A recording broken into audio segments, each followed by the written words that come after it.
In the previous section, we explained the problem of fitting a linear line on a linear data. One way to ensure a better fit for the model is by adding polynomial terms into a linear regression. In this section, we'll go over how to estimate a nonlinear specification using polynomials, with a special emphasis on the interpretation of the coefficient estimates. Recall that the plot between test scores and income is not linear. Specifically, the relationship between these two variables is curvy, and therefore we could add a quadratic term, income squared, into the regression.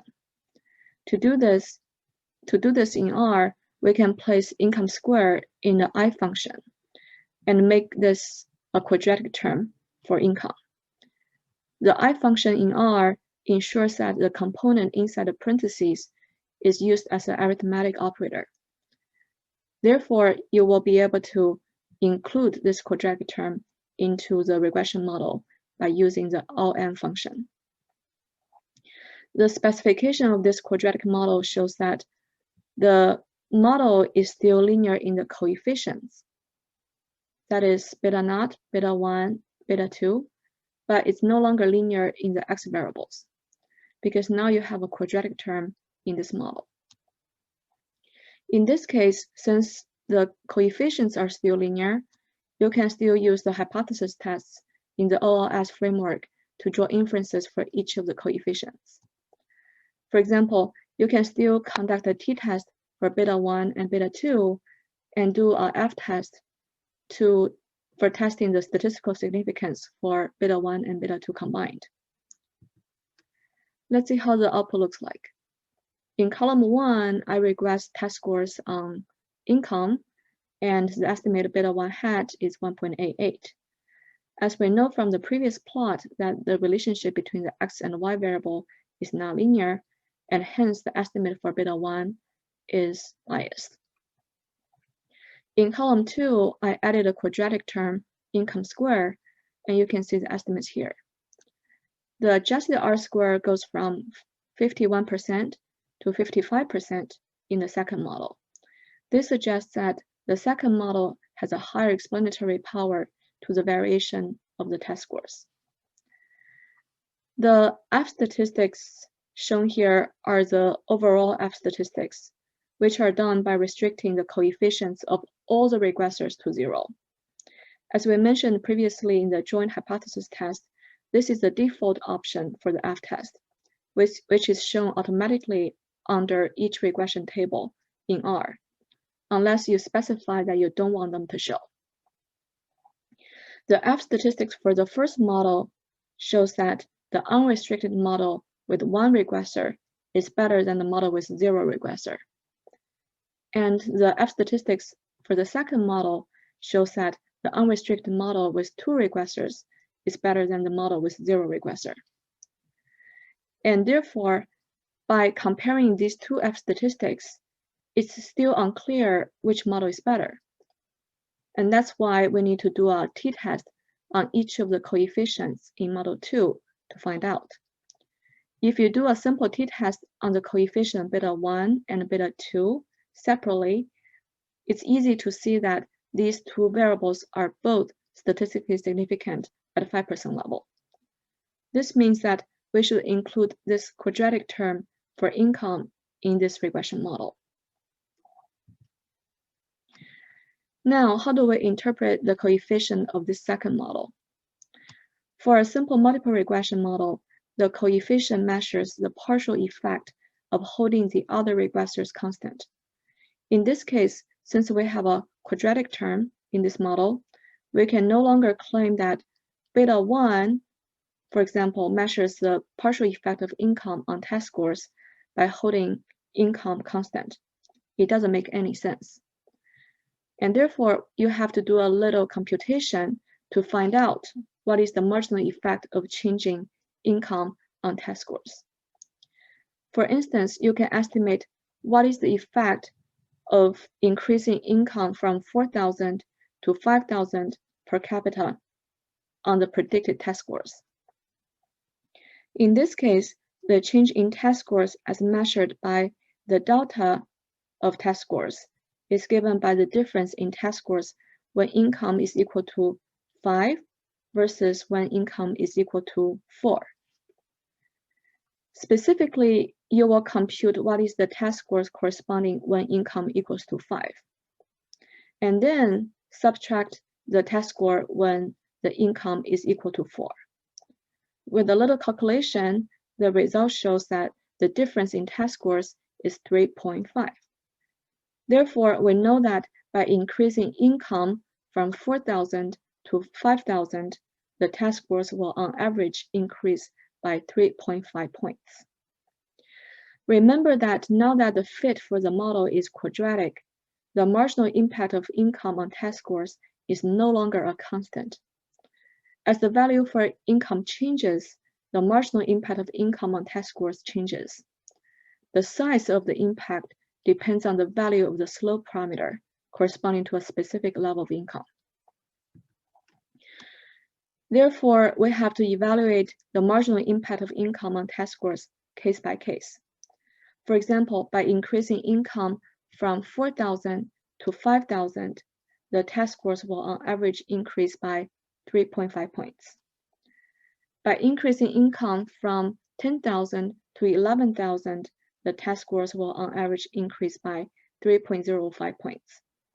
And by increasing income from 45,000 to 46,000, the test scores will on average increase by 0.21 points.